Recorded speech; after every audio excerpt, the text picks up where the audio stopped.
Hello, my name is Tim Sales. I live and work out of Woodland Hills, California. I'd like to first say that you're not going to see glitz here, so please don't expect it. I'm not an entertainer nor an actor. I've created this video as a tool designed to educate people about a business concept that works for people who are willing to put 100% of themselves into something. See, it takes 200% to be successful in business. 100% must come from you. 100% must come from the business vehicle that you've chosen. Business vehicle meaning how you earn your living, how you support your family. I've seen people who relentlessly pour 100% of themselves into a business vehicle, profession, or job, but that vehicle doesn't have the capability to give back 100%. The mechanics of wealth are just not there. But no one has ever fully explained to you why it doesn't work and why it's a waste of your valuable time if your goal is financial success. This video is for the person who is willing to put in their 100%. They're only lacking the right business vehicle, the explanation of why it's right, and the evidence that it does in fact work. Even though I say you must put in 100%, that doesn't mean that you have to work it full time. I didn't. That doesn't mean that you have to sacrifice your family time, nor does it mean you have to have prior experience. I didn't. What I'll be talking about over the next hour is a real business, one where a real product or a service gets moved to an inline consumer and a solid company gets built. What you'll learn right here has allowed me and an associate to build a $25 million company. Now, a $25 million company has certainly been done before. However, this was done where no employees were required. No accounts receivable, no accounts payable, no overhead, and very little inventory. Recently, I said those words to a business owner who said back to me, "Sounds too good to be true." My response back to him was that a good enough reason to stop looking? He paused for a couple of seconds, and then he said, "That wouldn't be very smart, would it?" What I suggest you do is not just watch this information, but study it. What I want to do first is create an equal playing field between people who know how to evaluate a business and those who don't. Because me explaining this business wouldn't be very effective until you understand how to place value to a business. The simplest thing for someone to do when they don't understand something is to go, doesn't work. The way I'll accomplish this equal playing field is to give you 4 main principles to look for in a business. Number 1 is a huge expanding market. If you were the best vinyl record producer in the world, would it matter today? No. It doesn't matter how good you are in an industry that's eroding. Number 2 is a unique and consumable product. I'll cover unique first. If you don't have a unique product, then you compete on price and convenience. Who has the best price? Who's closest to the customer? Yet if you have uniqueness, then people must come to you. Next is consumable. If you have a non-consumable product, you're basically unemployed until your next sell. You want the repeat sales of consumable products. Whether it's every time someone picks up the telephone, connects to the internet, renews a membership, turns on the electricity, or gets to the bottom of a box or a bottle, you want those repeating commissions because it can pay you again and again. Number 3 is timing. Primarily here I'm talking about trends in timing. During all cycles of the economy, there are people who are making money and losing money. The makers are the ones in front of large trends. The losers disregard trends. How do you get in front of large trends? You study what creates them. Without any hesitation, in today's society, it's the baby boom generation that creates the largest trends. The baby boomers are a group of babies born between 1946 and 1964. There were 76 million of them born in the United States, 1 billion of them worldwide. Why is this group so talked about? They're 1/3 of the U.S. population and control 65% of all the money. I've likened the magnitude of all those babies to a basketball moving through a garden hose. They reshape every industry they go through. See, if you can predict where this basketball is going down the garden hose, you possess the ability to make fortunes. I want to give you some historical examples of the obvious buying patterns of these boomers. It started with a company called Gerber back in 1940, who were barely known. But by 1955, just 10 years after the boomers were born, they had sold 1.8 billion jars of strained baby food. As the boomers took their first steps, it was Buster Brown and Kenny Shoes. When the boomers went out to play, Mattel and Hasbro got rich providing toys to this young group. In 1957, we built more elementary schools in the U.S. in 1 year just to handle the overflow than we did in any 12-year period before or after. As the boomers went through their teens, Dairy Queen and McDonald's, Kentucky Fried Chicken became billion-dollar companies feeding the boomers. When the boomers moved through their 20s and 30s, which was in the mid-70s, what was the industry to be in? Real estate. Why? Because the boomers had heard from their parents one time too many, as long as you're living under my roof, you'll do as I say. So they wanted their own roof, which created a 15-year real estate boom. And people are still talking today about that great time frame to be in real estate. Then what happened to the real estate market in the late 80s? It began its decline. Why? The basketball had moved through the real estate industry. Another example of this is the U.S. stock market. I heard a stock market analyst speaking on the radio the other day saying that he just couldn't believe that the stock market had had a 15-year rise. Notice the number 15 years keeps coming up. Why? Because the baby boomers were born between 1946 and 1964. And so 18 years separates the front edge from the back edge, a very important number for you. If you look for trends on the front side of the basketball, you get the full 18 years for your products to be popular. That's the reason you study the nose of the basketball. So your business, no matter what your business is to be looking at what industries are expanding or which industries are about to expand. I don't care how long you've been doing something or how long you've been in school to learn something. Are you in front of trends or not? Don't have a loyalty to something just because you've been educated in it. So what are the next trends? Looking at the nose of the basketball right now, it's approaching 53 years old. As a matter of fact, every 8 seconds for the next some 15 years, somebody in this country turns 53. What are their concerns? What are their desires? What are their needs? Health, looking younger, education, retirement, security, and money. Those are some of the big trends. So if you want to be brilliantly compensated, you must focus on industries and companies that have positioned themselves in front of these trends. Number 4 is leverage. I'm going to spend some time on this one. We're not really taught this in our society. We're taught to go get a good education, build a resume, and exchange our expertise for someone's dollars. The problem with that is if we're not exchanging our expertise, we're not making any dollars. So vacation time is costly. A walk around the golf course, costly. Family time, although it's important, is costly. Leverage increase means leverage and $5 million and earning 10% interest, which will yield you about $1 grand a month. So we're in family vacation. You're still going for $1 million. You're leveraging off your money. That's a leverage everyone would love, but very few have it. Let me explain another kind of leverage that's available to everyone, including yourself. Incidentally, if you get nothing out of this videotape than a better understanding of this little simple concept I'm going to explain, you'll have gained something very valuable for viewing it. Imagine, if you will, that you own a company. You employ just one person, me. I work for 8 hours on Monday. You work for the same 8 hours on Monday that I do. Now listen closely. You get paid on 16 hours worth of work because you take a portion of my productivity as income back to yourself. You're leveraging off my efforts because I'm your employee. So theoretically, the more employees you have working for you, the more leverage you have. However, have you ever had employees? If you have, you know that in theory, hiring employees sounds great, but it's very difficult to reach leverage through employees. I've heard it said that if you have one employee, you have one headache. If you have 100 employees, you run an adult daycare center. And the reason being is this: no employee will ever work as hard for your company as you will, because they don't own it. As soon as the boss walks out of the office, it's throw the feet up on the countertop, make long-distance phone calls. When the employee goes to the supply cabinet, they don't grab just one pen. They grab a handful of pens and Post-it notes and paper clips and rubber bands, right? I'm sure you've never done anything like this, but many people do. Here's my rule of thumb for reaching true leverage.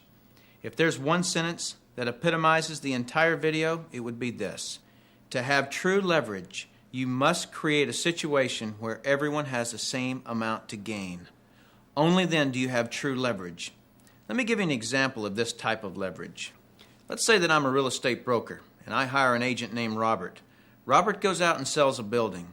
Robert earns a percentage of the selling price of the building, and so do I, the broker. Why do I, the broker, earn a percentage when it was Robert who sold the building? Well, I did some of the advertising. I trained Robert. I had the initiative to go get my broker's license in the first place. I put up the risk. I did a lot of things. And so it's valid that I, as the broker, earn my money. But Robert doesn't work for me as an employee. He's an independent contractor. He just hangs his real estate license on my wall. My point here is the broker and the agents have the same amount to gain from the sale of the home. It's totally in the agent's interest to earn more money, which is a form of leverage for the broker. Now, I'm going to continue with this broker-agent discussion because I'm not quite done. But I just wanted to stop for a second and let you know that that completes my 4 principles of evaluating a business. Let me recap them. Number 1 is a huge expanding market. Number 2 is a unique consumable product. Number 3 is timing. And number 4 is leverage. If you understood those 4 items, not only do you now know how to place value to a business, but you also have a better conceptual understanding of business than most people do. Let's continue this discussion concerning leverage because it's an extremely important one, as you'll see. There is a flaw in this leverage situation that I've shown you, and it's this. The broker can have multiple agents, but the agents cannot.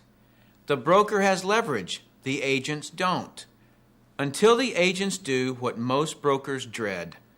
What happens when I, the broker, have been real effective at teaching Robert to be a good agent? What's Robert going to want to do in a couple of years? Be his own broker, right? Is this good for me, the broker? No, because as soon as he becomes a broker, 2 bad things happen to me. Number 1, he breaks away from me and I lose him as an income source. And 2, worse than that, he's now my competitor that I trained. He knows all my good stuff. By the way, this doesn't just happen in the real estate industry. It happens in practically every industry. Have you ever heard the expression, I'm just going to work there for experience? What does that mean? It means I'm going to strip them of their knowledge and then go do it myself. If you're a business owner, how many people have you trained who are no longer working for you? How many people have you trained to be your competitors? Well, this gets worse. Let's say that Robert is now a broker right down the street. What will he do now that he's a broker? He'll go out and hire his own agents. And let's say one of those agents is Linda. Linda also eventually wants to be a broker. So she becomes a competitor to me that I indirectly trained, as well as Robert, who I directly trained. And this continues on and on. I actually created a chain of competitors that I trained. What if we did a whole paradigm shift? Here's where this becomes brilliant. Let's say instead I'm going to empower Robert to become a broker. I want him to become a broker from day 1. See, the only way that you or I can retain a leader is provide him or her with the same opportunity for growth that we have.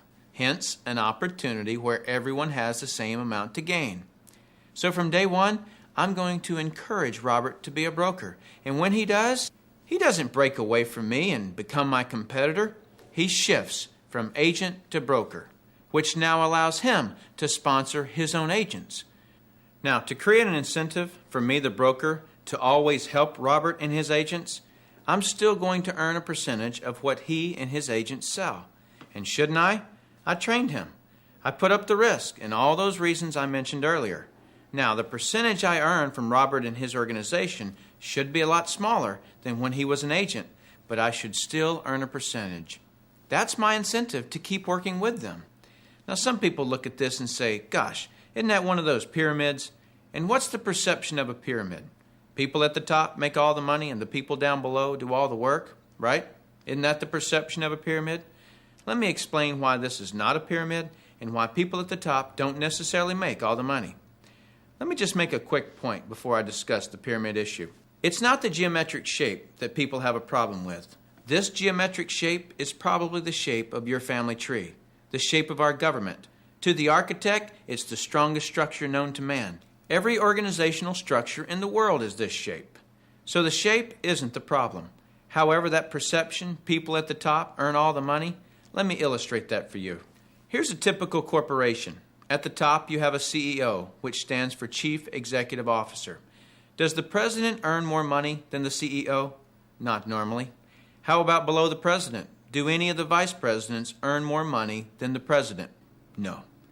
Let me ask this question, and I want you to really think about it. What would happen if some of the vice presidents of a corporation made more money than the president? Really, what would happen? Talk about total confusion. This whole process is called delegation. Each level of the corporation earns less income. The reason the president can tell the vice president what to do is because they make more money. The reason a middle manager can tell the staff and employees what to do is because they make more money. So the corporate structure is people at the top making the majority of the money, and the people at the bottom do not. The CEO of any corporation earns off the productivity of, or is leveraged off of, everyone in his or her corporation. Whether that CEO personally hired every employee or someone else in the company hires them. So the CEO, and only the CEO, earns on multiple levels of his or her company. And the model that I'm suggesting as being brilliant is where you, the individual, are given that same opportunity to earn on multiple levels of brokers and agents, just as the CEO of a corporation is. From here on, I'll refer to this form of marketing as network marketing. In network marketing, you, the individual, are given the opportunity to earn off the productivity of the people in your organization, whether you personally sponsor them or someone in your organization sponsors them. Remember when I said to reach true leverage, you must create a situation where everyone has the same amount to gain? Well, that's what I've just described. Here's what makes the network marketing structure the absolute fairest structure available. In most network marketing companies, everyone can earn a certain number of levels deep of the organization they build. Everyone in the company can earn that same number of levels deep, like maybe 4 levels deep or 6 levels deep. Let's say we use 4 levels. So if you build an organization to be more productive, then you would earn more money than I would, even if you were in my organization. In the example shown, you would earn on 3 levels I couldn't reach, because everyone gets the same number of levels. There are people in my organization right now that earn more money than I do. Do you know what I call that? Fair. Shouldn't it be that way? I mean, take any structure. Shouldn't the most productive person in that structure make the most money? What does a nice resume or years of seniority have to do with productivity? Nothing. If you bring more profits to a company or organization, don't you deserve more profits than anyone else? You don't normally find a person on the 5th level of a corporation earning more money than anyone else, but in network marketing, it happens all the time. Now, I'd like to show you an interview that I've done with Dr. Charles King, who holds a PhD from Harvard and is a professor of marketing at the University of Illinois at Chicago, who actually teaches network marketing at the university.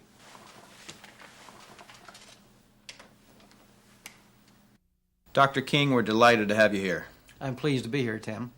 Dr. King, could you tell us a little of your education and your business background? Tim, I'm a professor of marketing at the University of Illinois at Chicago.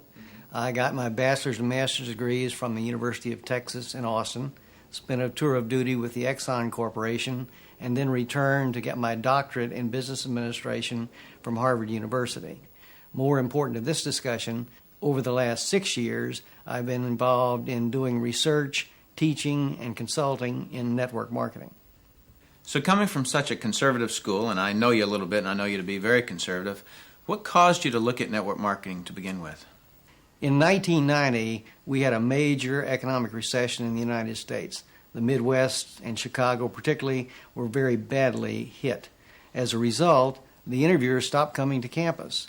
We were graduating hundreds of students a semester, and they weren't getting jobs. Our alumni were coming back to us, losing their jobs, looking for help, and we had nothing to offer them. Now, I started looking, because of my background in business consulting, at alternative career paths. I went out and I looked at starting your own business, at home-based businesses. I looked at franchising. I looked at direct selling. And in the direct selling arena, I backed into network marketing. Now, I was very cynical, skeptical. Tim, I was negative about network marketing. They don't teach network marketing at the Harvard Business School, and I didn't know much about it.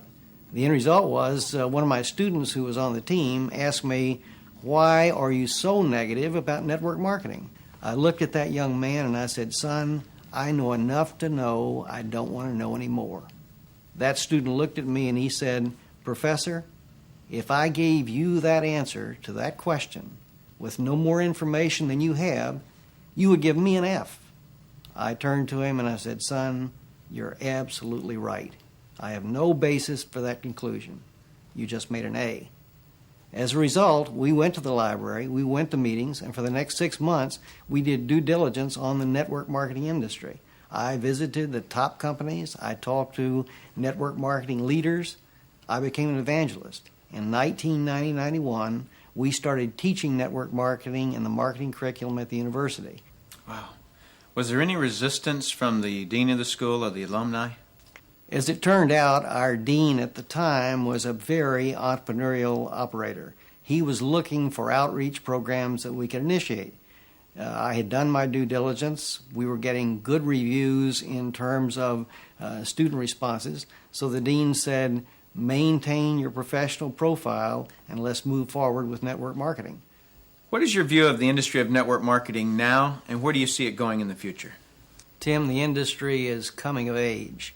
Today, we have computer and management information systems, which makes it possible for a network marketing company to organize a sales force so effectively that we can make a sale in Korea in Korean won, instantaneously convert that Korean won sale into U.S. dollar sale, post that to a distributor's commission account in the United States, and pay that distributor in a week. Never before in the history of this industry has that been possible. So we have gone through a dramatic technological wave in the 1980s, the early 90s. I argue now we're moving into the wave of professionalism, and I emphasize professionalism at several levels. Number one, we are seeing more and more professionals, physicians, dentists, attorneys, CEOs, college professors, going into network marketing. Secondly, we're seeing a completely different attitude on the part of the press. The Wall Street Journal, Forbes, the Chicago Tribune, regional dailies around the United States are giving network marketing very positive press. On the other hand, the universities are accepting network marketing as a legitimate channel of distribution. The University of Illinois Chicago has offered the first certificate seminar in network marketing in the history of the industry. The University of Houston is going to be sponsoring network marketing as part of their outreach entrepreneurial programs. We are seeing more and more community colleges setting up network marketing courses on their campuses. So I see this industry growing dramatically over the next 10 years. It's currently a $20 billion industry in the United States. We have 7 to 10 million distributors in operation. We're expanding globally into Asia, into South America, into Europe. The industry is growing at about 10 to 12% a year in contrast to 3 or 4% for traditional retail sales. So on my view, the industry is absolutely coming of age. Suppose you run across the super skeptic. What advice do you have for them? Tim, I would recommend they do precisely what I did. I was a super skeptic. I did my due diligence, I investigated the industry, and I drew my own conclusions. I would suggest to anyone seriously looking at network marketing that they might read a couple of key references, that they might read 2 specific references. First, I would recommend that they read Wave 3 by Richard Poe. Richard Poe puts the industry in perspective in a very readable, enjoyable way. The second book I would suggest the skeptic read is one published in 1998 by Mark and Renee Reed Yarnell entitled Your First Year in Network Marketing. I strongly recommend that you do your due diligence and then begin to define precisely what role you want to play in the network marketing industry. Set realistic expectations. If there is a single cause for failure in this industry, it's the get-rich-quick syndrome, thinking that you can come into the industry and make enormous sums of money with no work. I argue, by contrast, that if you set realistic expectations, you develop a plan of action to guide your business development, you can be successful. If someone were to come to your course, whether it's in Houston or whether it's in Chicago, what would they learn? Tim, what we've tried to do in that program is apply the basic skills of entrepreneurial management specifically to managing a network marketing distributor organization. We start by developing a business plan for a network marketing distributor. The second module, after building on the business plan, is to talk about how you implement the plan. How do you build a downline organization? The third module talks about managing your business. From the idea of managing your organization as you start building 10, 20, 30, 50, several thousand people in your group, on into managing your business as a financial profit machine. Tim, as you can tell, I believe in this industry. For a small financial investment and a commitment in sweat equity, hard work, and dedication, anyone can be successful in network marketing. And that's coming from a Harvard Business School graduate who was a true skeptic, but through due diligence, he learned the truth. You may be asking yourself, how would I go about finding these brokers and agents? You'd find them from the same place if you had started any other kind of business. If you started a new business and you needed an assistant, a sales rep, a board of directors, where would you go to find them? Maybe you'd go to people you've worked with in the past, maybe family members who are in transition or are frustrated, people who you went to school with. You could also hire executive search firms, get referrals, run ads in the newspaper, on the internet. All of these work for traditional companies, and they work for network marketing also. The way I came into this industry was by answering an ad in the newspaper with a total stranger. But if a friend of mine had called me, I would have gladly built my business within my friend's company, because it doesn't matter to me where I build my company. My name is Larry Smith. I'm 46 years old. I work out of Denver, Colorado. I was a former corporate president earning $102,000 a year. What was your perception of the industry then, and how does it compare with how you feel now? I basically saw it as a pyramid program because I'd heard a lot about pyramids. I didn't know what they were, but I heard a lot about them. Today, I think it's the only way to make a true difference and a fortune is to add leverage to your income. Would you have classified yourself as being busy when you first looked at network marketing? I was very busy when I first looked at network marketing, and that was also part of the reason it did intrigue me, was because I was tired of being so busy that I was worn out all the time. So how did you make the time to do it? I believe there's a price of success you pay for anything, and I realized that the biggest challenge I would have would be to take that time that's so precious to me today and now carve out more of it to build a business. What it allowed me to do by doing this, Tim, was to free up that other half of my life that I used to spend developing someone else's dream to get my dreams back. If someone has previously been involved with network marketing and now they're looking at it again, perhaps with another company, what advice would you give them? Very good question, Tim. I was involved in networking 4 times before this one. And, I can look at it and say I failed, or I can look at it and say I gained experience, which allows me to be as successful as I am today. I know that in order to be successful in any career, you have to gain education. Part of your success story is the fact that you've gone through failure to achieve success. How well have you done financially? I started in January 22nd of 1996 with my company. I worked part-time for 3 months. By my 3rd month, I made over $4,000. By my 9th month, I made over $10,000. By my 16th month, I went over $20,000. And last month, I made over $28,000.